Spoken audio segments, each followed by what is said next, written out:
mga kabinas. Middle fish mga kabinas.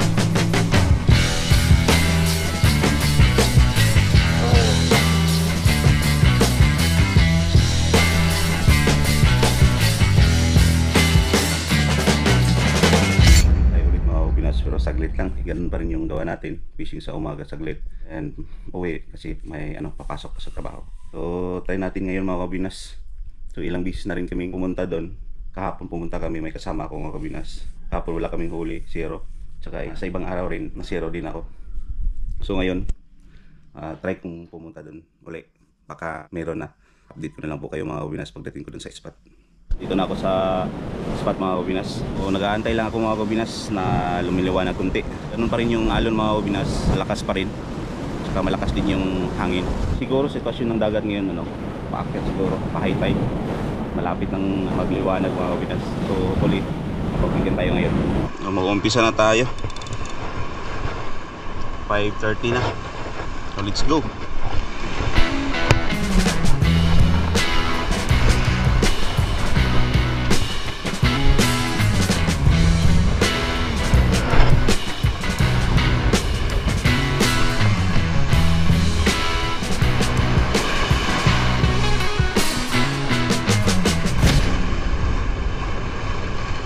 Sana mapagbigyan tayo mga kabinas.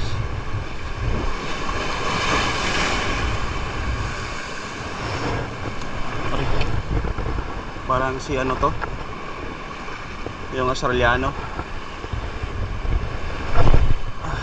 May dumating na angler, isang angler Australiano nga mga kabinas.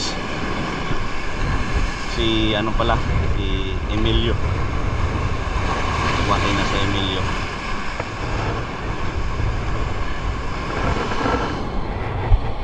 Hello my friend, good morning.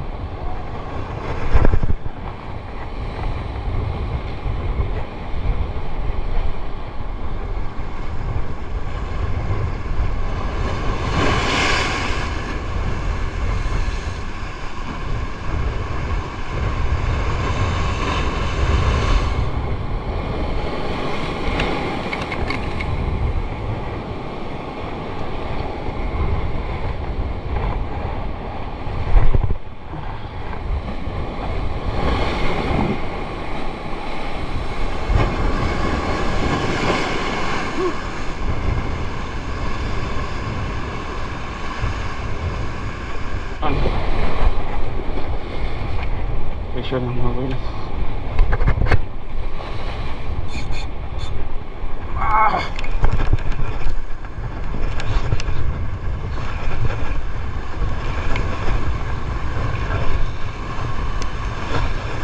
Medyo malaki ito mga kabinas. Op. Ala! My line is broken. My line is broken.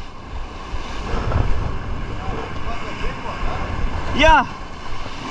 That's the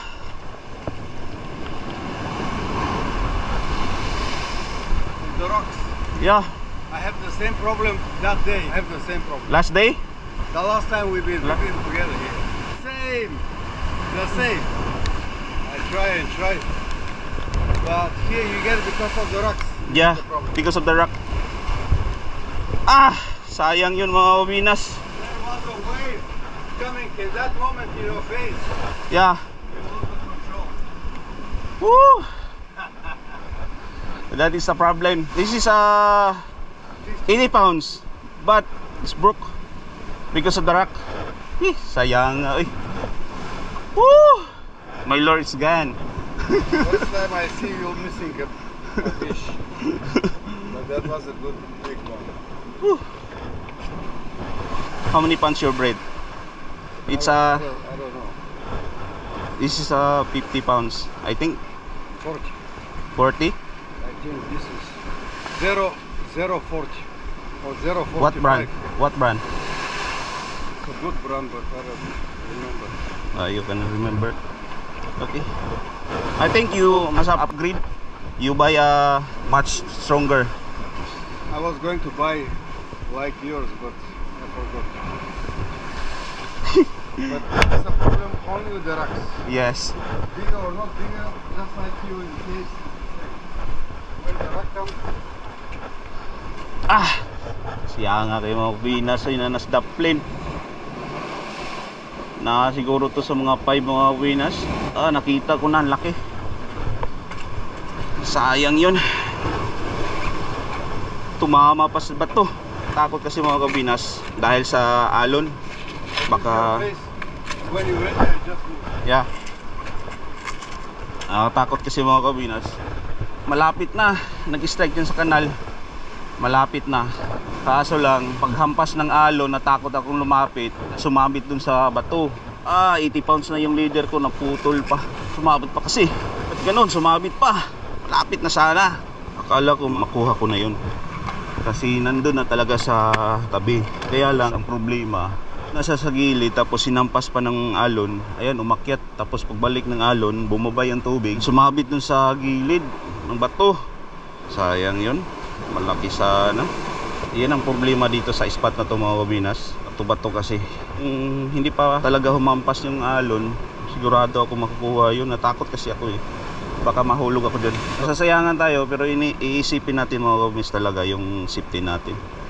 Yun ang importante. Hindi tayo madidisgrasya. Pag nahulog tayo dyan, patay tayo. Timing kasi mga Winas. Nampas pa ng alon. Laki sana talaga. Sa 5 kilos talaga yon mga Winas. Kita ko na talaga. Akala ko dito sa leader line naputol. Hindi pala. Dito pala sa leader line. Ang laki na ng leader line ko mga Winas. Naputol pa. Pinalitan na ako dun sa Australiano mga Winas. So yun o. Pinalitan na ako ng pwisto. Sige lang. Okay lang yun mga Winas. Para ma-enjoy niya yung ano. Sabi daw niya, naka-huli din na daw siya dati. Kaso lang naputol dahil sa bato.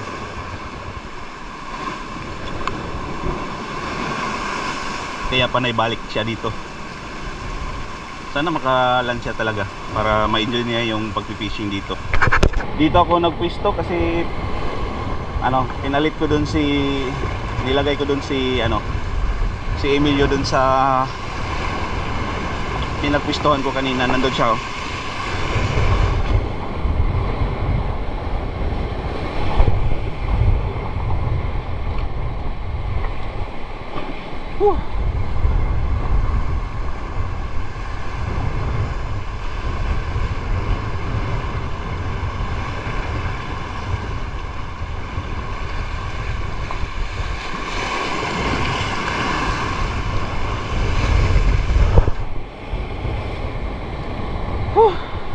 Sayang yun mga Winas. Paahaw na yun eh. Yun ang talaga. Yung paahaw na, yung nakita mo na yung isda. Yung dahil lang sa bato at saka sa alon. Pero ang nasa isip ko yun mga Winas, pag lumapit talaga ako, hulog ako dun dahil sa alon. Kaya iniisip ko yung safety ko. Yun ang importante, yung safety natin, yung buhay natin. Fish mga Winas. Little fish mga Winas. Sana natamaan to. Tandahan lang tayo.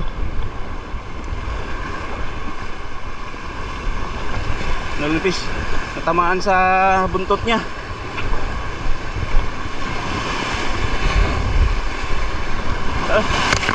Sana ibigay na lang. Huwag na lang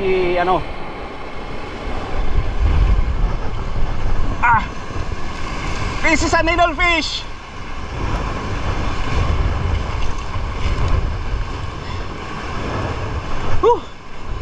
Dalawa sana ngayon. Buti na pagbigyan tayo ng needle fish ngayon mga Winas.